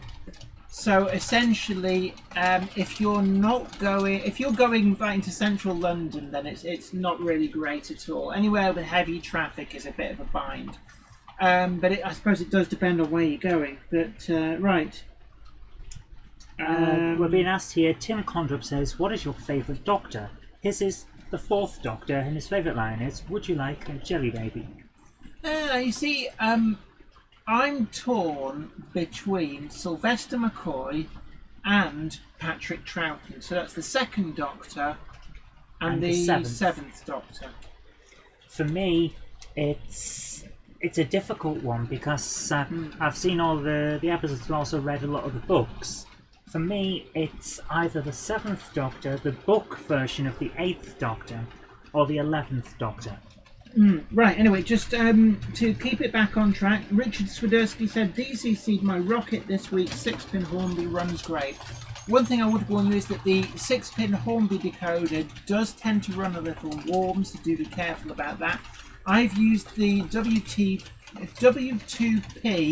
micro wired 6-pin decoder from Trainomatic, and that does fit really well.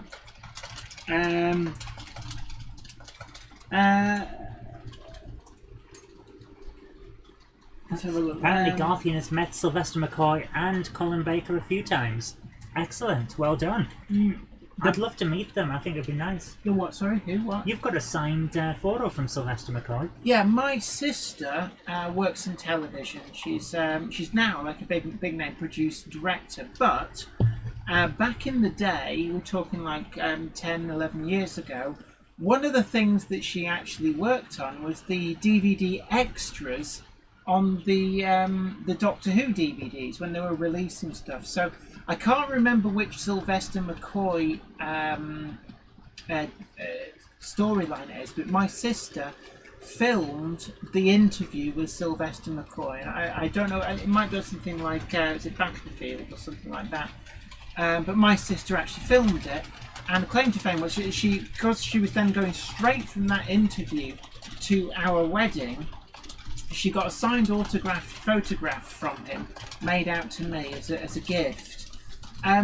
But she then swapped the tapes and filmed our wedding with a broadcast quality camera, because it was the same camera that she had signed out from the BBC to actually do that interview. And she had the hire car, and it was just like, well, keep it in the boot of the hire car all weekend and then bring it back on the Monday.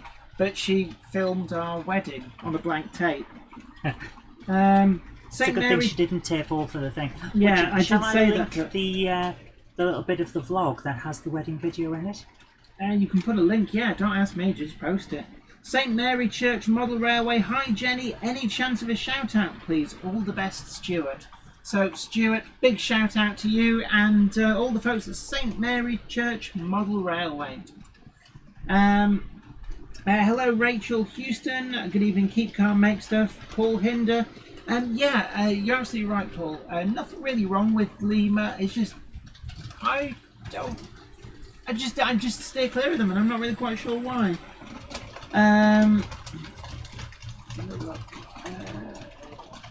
Melchester Model Railway, it's amazing to think that when I started railway modelling in the 80s, Lima were considered top of the range.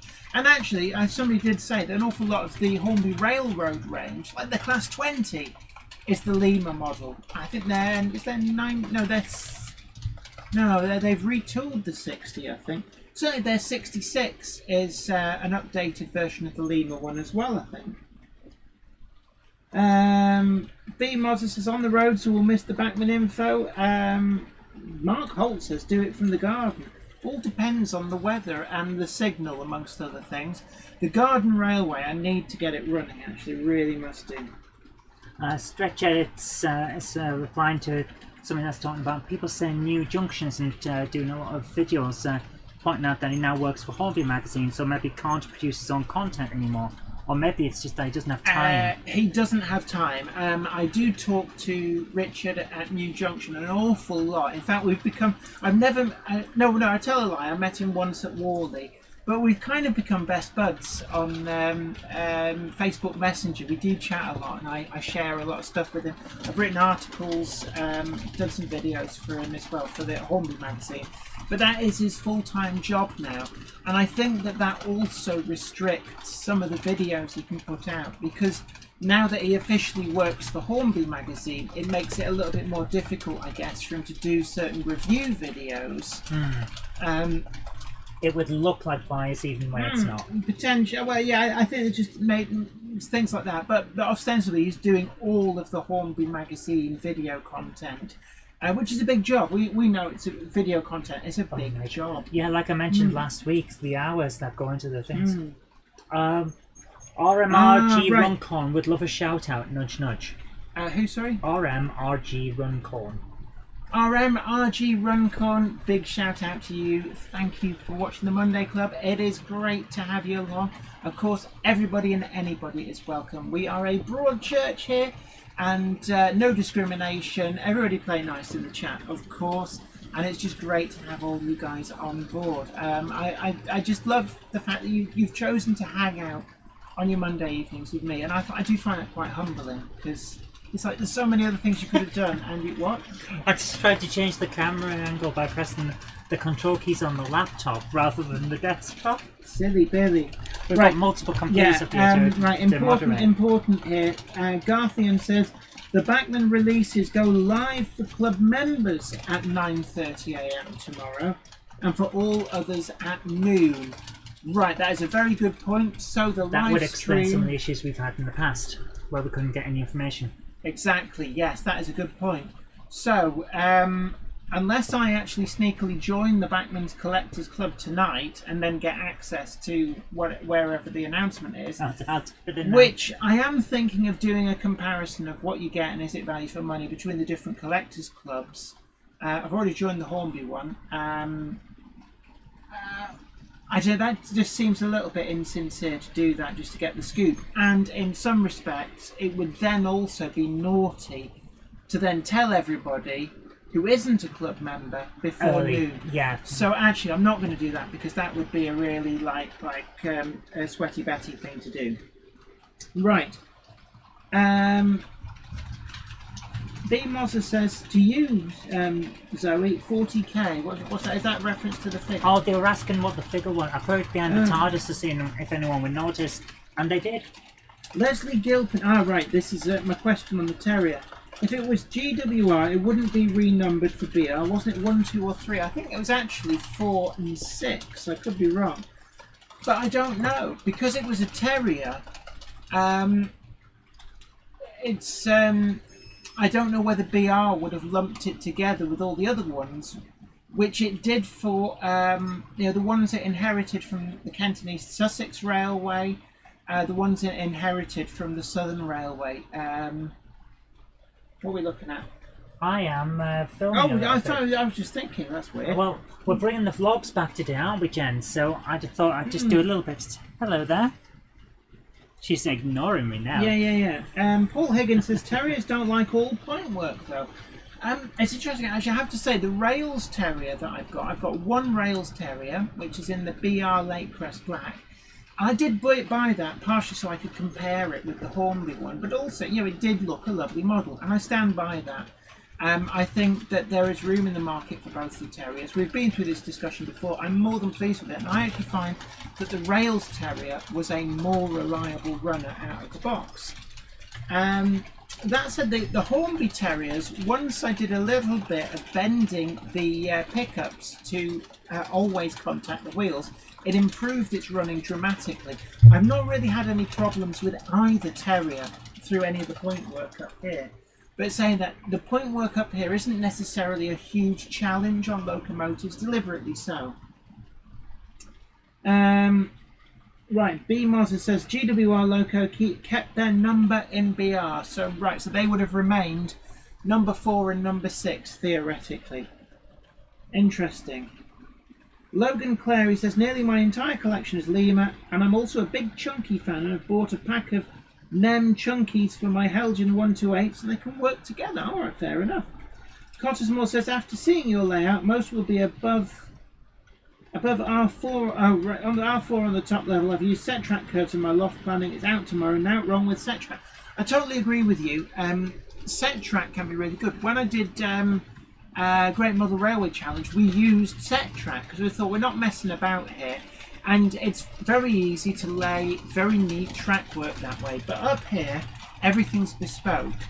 And to make the most of the area, to fit everything in, I elected to use Flexi Track with just a little bit of Radius 1 set track on the tightest corner, simply because it was an ideal way to ensure that that curve didn't get kinked, didn't go too tight. And I'm more than happy with that. But yeah, I totally agree with you. Set track does definitely have its place. B. Mozza says number 5 Portishead did make it to BR. Interesting. Yeah, definitely.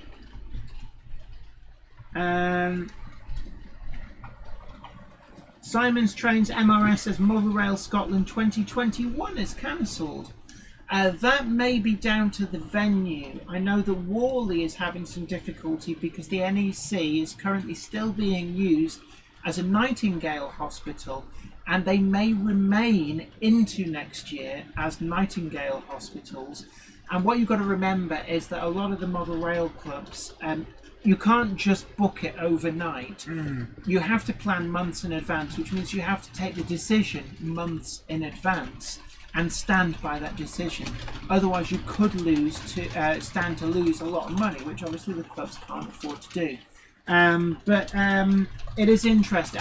I'm gonna wait and see what happens with Ali Pali. At the moment, they're planning for it to go ahead next March, and one really does hope that by next March we'll have things sorted out. Oh, absolutely. So, it's 20 to 9, Jen.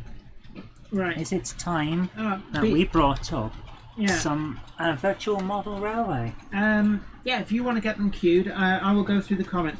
B. Morrison says, going to Yorkshire. God's own country. The People's Republic of Yorkshire. Here, by gum, get whippet on string. Let's go down to Canal for Are you finished? Flat cap and chippy wet mix. Are you finished? Patrick Furlong also says, my favourite is Patrick Trout. Oh, definitely. JJ Williams, 1984, New Junction is... He's still about, he's still okay. He's just very, very busy with Hornby magazine. I believe he's got a new video coming out on his O-Gauge Garden Railway, so do look out for that. Rule 1 Model Railway says bow ties are cool, so we all know which doctor that is. Oh gosh, Stephen Cameron says, does anyone remember the Railway Modeller Hoax article about the underground layout in a house foundations? No. I remember one where the guy built it in the void under the floor, and it was about 3 foot tall. He had to scoot around on a little skateboard. But yeah, Cottesmore, absolutely right. His work for Hornby magazine has been taking a priority. Which you can understand. And I must have missed him, but yeah, New Junction was in the chat earlier on, so he is about. He's all right, and I will send him a message after the stream saying everybody was asking after him. Rule 1 Model Railway says New Junction has stopped producing videos. I believe he does have one coming out tomorrow.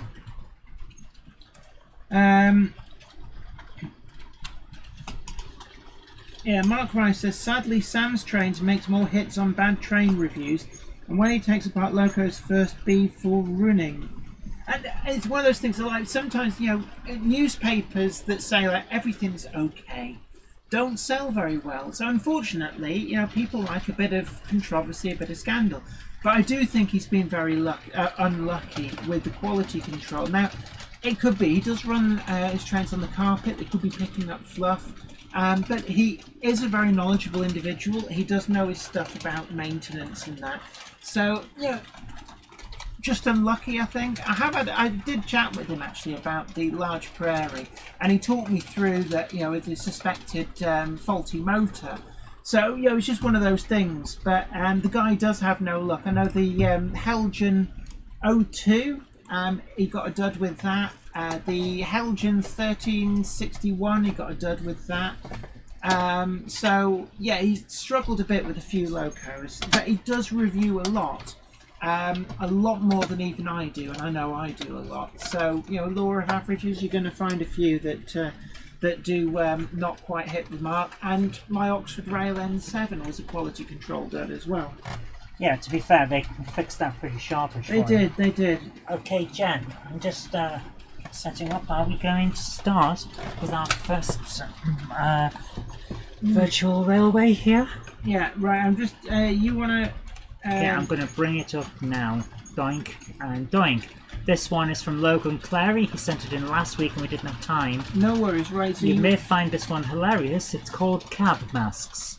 Also, can I just very, very quickly read it? Sparky107 says, everyone check out Jenny's Patreon. I am a member and she does many extras for her Patreon members. I enjoy it a lot. Thank you very much for that. Really appreciate it. And yeah, definitely, we've got various different levels for Patreon. Just check that the sound is turned off. It is. This is Cab Masks. Interesting. In order to keep them all COVID-free. Yeah, social distancing. I like that. That's actually... Notice the social distance. Oh, right, yes. Yeah, a scale 2 meters. Very, very nicely done. That was pretty cool. Brilliant. Thank you very much, Logan. Sorry we couldn't do that last week. And also don't forget on the Patreon as well, the upper tier, we do send out an item every month. And we do need to send out some sort. And there's one guy, and the reason that we haven't done it is partly COVID and partly things just didn't come right with the production. Yeah, essentially, he was far more generous than we were expecting anybody to be. So we ran out of things, effectively, and I can all but apologise. We do need to sort something out. I'm going to make him something special and send it, and that's how it is. Yeah, but certainly, yeah. If you do join the higher tier of Patreon, do bear in mind, after a while, your generosity will have exhausted the goodies that we have available. So don't feel bad about dropping off the top tier after. I think it's actually about a year we run out of things and start to struggle. But anyway, what have we got up here? This one is Donget's Model Railway. I hope I'm pronouncing that correctly. Yep, sent in by James Moody. He confirmed it earlier on with me, so we're going to bring that up now. Where can I browse a link? Yep. This one is Model Railway Construction Part 1. Building a model railway during a pandemic. Let's have a look at what we've got here.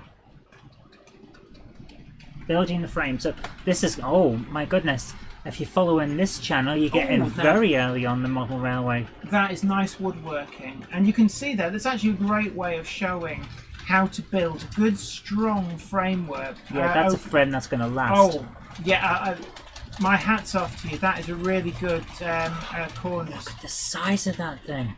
That's great, but it's like what we were saying before, is that it doesn't matter how much space you have, you will fill it and still need more. Absolutely. And it's great there, getting the kids involved as well. Yeah. Oh, you'll like this. Storage yards. Nicely done. So is this the That looks like good underside? thick wood as well. But it's a good strong frame underneath. That is really nicely done, actually. Yeah. That looks, is that the lower level? And one thing I will say is, a fiddle yard underneath your main railway does work wonders, seriously. Even though you forgot what was in yours. Yeah, and also I didn't build mine very big to start with and then extended it, and it's very difficult to access. But certainly, there's... right, so because you need a ramp up from the lower level. Which is what you did. Oh yes, I can see it at the back. Oh, this is going well.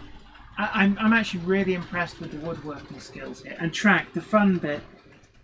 What do you need track for on a model railway? Matthew Dunmore says, Jenny, I'm currently designing a town scene above town with Georgian townhouses and Whitehaven mansions where Poirot lives. Excellent. Oh, that sounds cool. This is looking really good. Let's see if I can skip forward a bit and see if it's... Oh, that's going to be complex track, Jen. Let's have a... Yeah. Yeah, some very complex track. Honestly, I presume you're... Oh, so that would be... is that the lower level sidings? But certainly that is really nicely done. Are you using glue to fix it rather than track pins? Which... It's really good scenically once you ballast, because you don't get the track pins visible, but it does mean that any minor adjustments are very difficult afterwards. Yeah, it's a bit of a bubble to that is smooth. It's looking really good. Yeah. It's nice to see these layouts taking shape. That's some really neat track work as well. The way you've got all the tracks perfectly parallel, it really does look nice actually. I'm liking this. So yeah, this is going to be impressive. 6 parallel tracks. Nice. Yeah, I think this is going to be one to watch. So if I skip forward, will we see any... Oh, the cat, yes. Gonna have a cat. Very nice. So is this where we get to... So it's going to be computer controlled. So all I like DCC point. Yeah, you like your computerage. I like anything that you can enhance and fiddle with. booster, command station, and USB. Yeah. Right. Just a bit of news here as well. Gas Street Heritage Railway. Still no news on Rail Stroudley Terrier A1X Class BR line Black Early Crest DCC sound. I've been told by Rails they're hoping for the beginning of September. Now the reason for the delay is that they are effectively personally checking every single locomotive. They had a problem with the factory messing up, and they want to make sure that there's no more embarrassments with that. So they're going above and beyond, and what it does mean is there will be a slight delay, but they are on the way. I think Rails as well have hinted that I might be able to review one of the sound-fitted Terriers when it comes. I'm really looking forward to that, if that is still the case. So I will hopefully be able to bring that to you. That was a really good one. Thank you for that, James. The electronics are very interesting to me. Very much, right. Gary Lewis says the O-Gauge Society Model Railway Show, which is usually held at UWE Frenchay Campus in North Bristol, is another show in 2021 cancelled as the conference centre is a standby Nightingale Hospital. And I think that's why we're going to see 2021 events cancelled, because of the Nightingale Hospital use of some of these venues. And I must find out actually whether Ali Pali is being used as a Nightingale Hospital, because that could cause a problem for Ali Pali next year as well. Okay, our final one that we have today is another one from Logan. So shall we have a look? Cool. Right, I'm just trying to work through some of the comments. Robert Cicero says 20 seconds. The Tardis. Yes. So it's in a very oh, nice model of the Doctor. yes. It's like on Planet of Evil. It does remind. Was it Planet of Evil? Yeah. The one with Tom Baker. Oh, I love that one. It's great. It is one of the best Doctor Who serials. Very nice. And that's all the ones we have this week. So I'm going to jump us back now. No worries. Right. Robert Cicero says, Jen, I need your advice. I'm putting a lock sound decoder in a Bachmann Class 4MT 460. Where should I mount the speaker? Now I'm assuming, if it's a DCC ready loco, it's the one where the socket is in the loco rather than the tender. Now what you can do is run a wiring loom across to the tender and fit that inside the tender in the way that it would fit in any other locomotive that's been upgraded to take sound in the tender. Failing that, you're going to need a pretty small speaker, something like a sugar cube, and I'm trying to remember what's inside that loco. I do have one up there somewhere. I did DCC fit it, but only with a standard decoder. What I would suggest possibly is there may be a void in the smoke box underneath the funnel, and that might be where, if you can put a small sugar cube speaker facing upwards, it will vent the sound out of the funnel, and that might be the best way of doing it. Garthian says, I've supported Sam along with you and Ollie, and we're very, very grateful for it, Garthian, because Absolutely. you supported the channel actually by effectively buying the Helgen Bay Garrett, and also you've extended the tickets for the Stratford Barn Railway event. It's been very 30th generous. September, and it's amazingly generous. So again, thank you ever so much, and it's very much appreciated. Crossways Point Junction says, can you show one of mine one day? Definitely. What you need to do is send the URL, not the video itself, but the URL of your YouTube channel, the video on your YouTube channel, to Zoe at zoerobinson.com, and that's Zoe spelt in the European spelling, which is just Z-O-E. There is no Y on that. And if you send it to that, then that's how you get your model railway featured on the Jenny Monday Club. It is. Alright. Otis JB, it is correct. As Sam says, even if he gets a dud, it's still a representation of the released models. Yeah, I mean, that to an is extent. a fair point. Richard Swiderski says, Jen, can I have more than one YouTube channel? You can actually, because Yeah, we have 4. we have 4 for different things, for various media things. Obviously, you're watching my main channel, but the company, All Mouse Media, has other channels. Yeah, it has the All Mouse Media channel, it has your channel, it has my channel, and it has the vlog channel. And Hythe Kent, absolutely right. That's why I said even if I joined the club tomorrow, I wouldn't leak out the news, because I think that would be... that would be just terrible. That would be me, essentially. So I wouldn't do that, but you're absolutely right. You say Backman asked us not to leak it out, and yeah, absolutely right. Yep. I think that's only fair. Yeah, it's their information to do with as they will. Stretch edits. So to Am Shackleton, I sent Zoe a link for 3 weeks on the trot, but nothing happened. I have no idea if she received it or not. No. We'd have shown it if I had. If we'd have received it, we would have shown it. So double check the spelling on the email address. Yeah. I've put the link into the chat. Well, I've typed it on Jenny's account, but it's in the chat. I don't know what happened. Sorry. Right.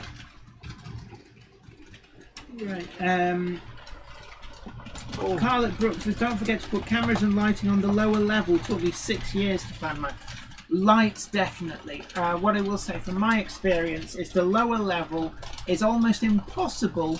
Oh, sorry, I just crushed my static glass. Oh no! Jen. Oh no! After telling me off. Yeah.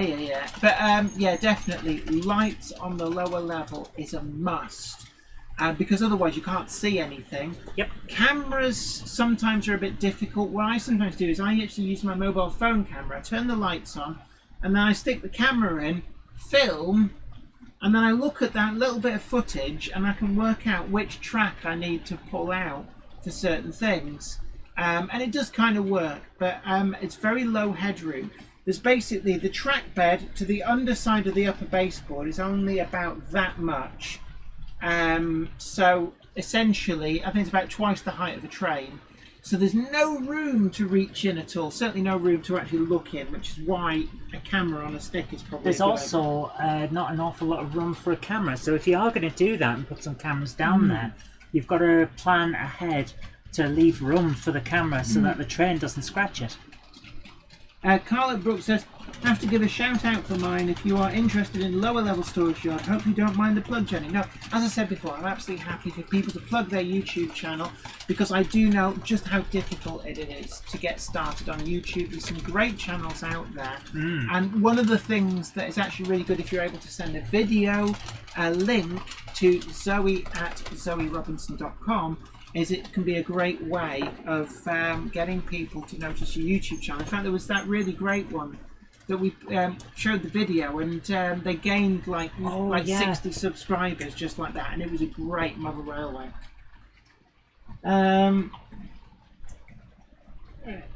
That was a good one. I remember that.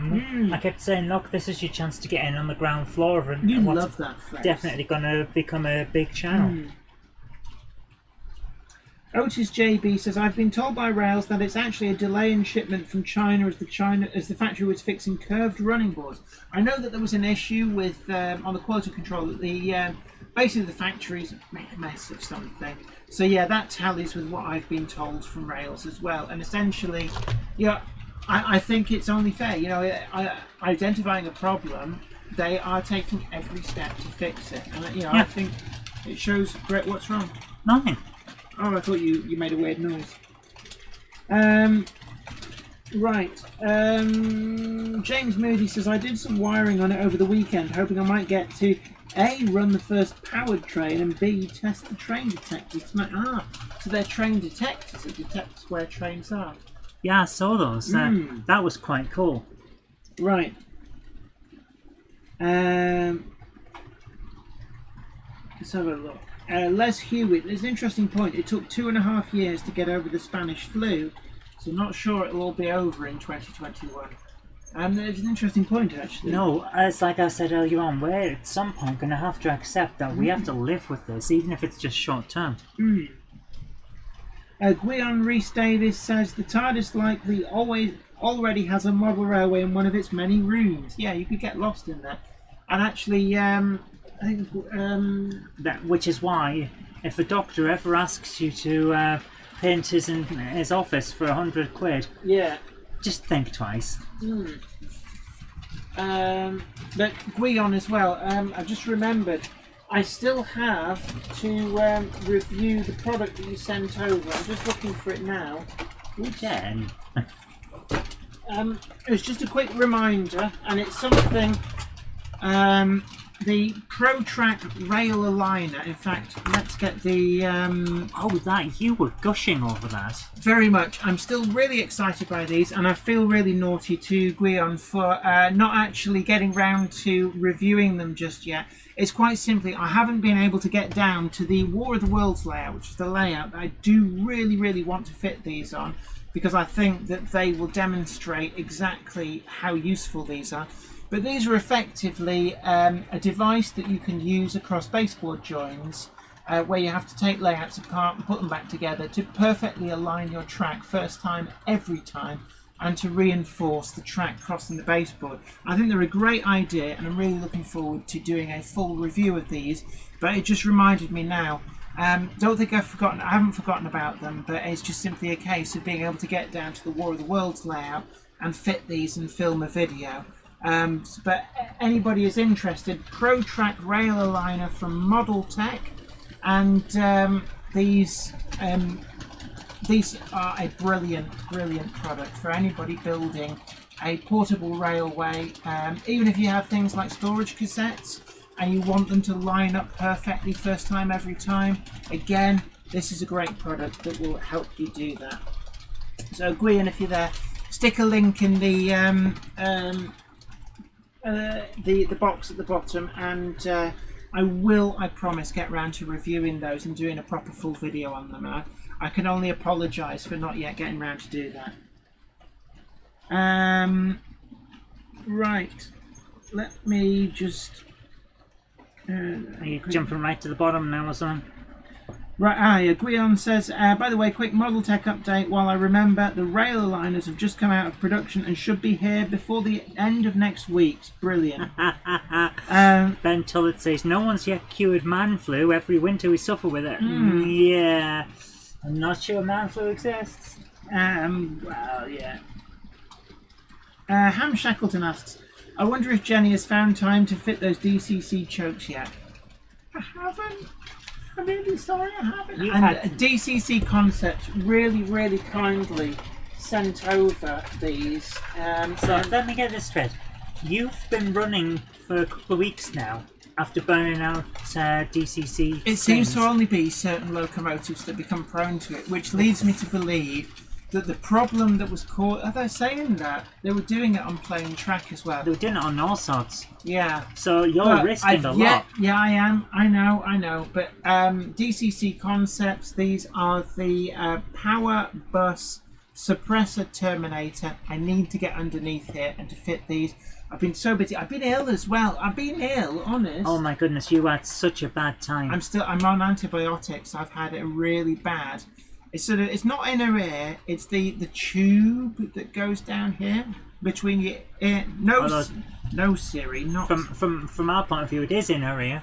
Right, there's a few people starting to go. Yeah, it's past 9 o'clock. We should be saying goodbye now, Jenny. Guion Reese Davies says modeltech.uk. So be www.modeltech.uk for pre-orders, and should be here by the end of next week. A really great product. I can already see how useful that is, and if they'd have been around when I was building Grove Street Yard, which is my exhibition layout, I would have so been using those. So to do them justice, I'm going to be doing them, hopefully in a review, building them into the War of the Worlds layout, making that just a lot easier for travelling to and from exhibitions. Yeah, Ham Shackleton, that's the one. Was it Eustachian tube or something like that? I don't know what that is. That sounds medical. It's the tube, but yeah. Anyway, it's been great having you all aboard. Don't forget. Either that or it's an underground station in London. Yeah, no, it's Euston Underground. But today's live stream has been brought to you in association with our sponsor of the live stream, Almost Media. Don't forget as well that you can take advantage of the deals to get hold of 2 of my sci-fi books, and we will sign those for you if you want. And also we've got a special deal as well, which I'm sure the Cupboard Monkey will post the link to, for the 3 comic book collections, which will be personally, individually signed and the artist, the Cupboard Monkey, will do a bespoke sketch in each of those for you. So there we go. Can't say fairer than that. And it's been great having your company. But you just did. And I really enjoyed hanging out with you guys. I hope you've enjoyed hanging out with me. We had a really great turnout. Don't forget to tickle that like button if you haven't already done so. Share the stream as well, let other people know it does go up and stays up as a regular video after the stream is finished. And if you haven't already done so, do subscribe to the channel. It's the best way to keep informed of new videos as when they come out. We've got the Class 40 review from Backman on Wednesday. We're going to be doing, I think it's from noon tomorrow. We're gonna do a live stream tomorrow, so do tune in for that if you can. And we will try and cover the Backman quarter announcements as they get announced. I know you guys who are in the Backman Collectors Club will know from 9:30. But certainly for the rest of the year, I'm going to cover that, and you can hear my thoughts, and I'd love to hear your thoughts on those as well as they come out. But until next time, this is me, Jenny Kirk, saying you stay really safe, and don't forget to wear your masks. Don't forget to use the hand sanitizer. Stay safe. It's really important. So we need to see you back here. And until next time, take care. Bye for now. Bye-bye. Jenny, go bye-bye.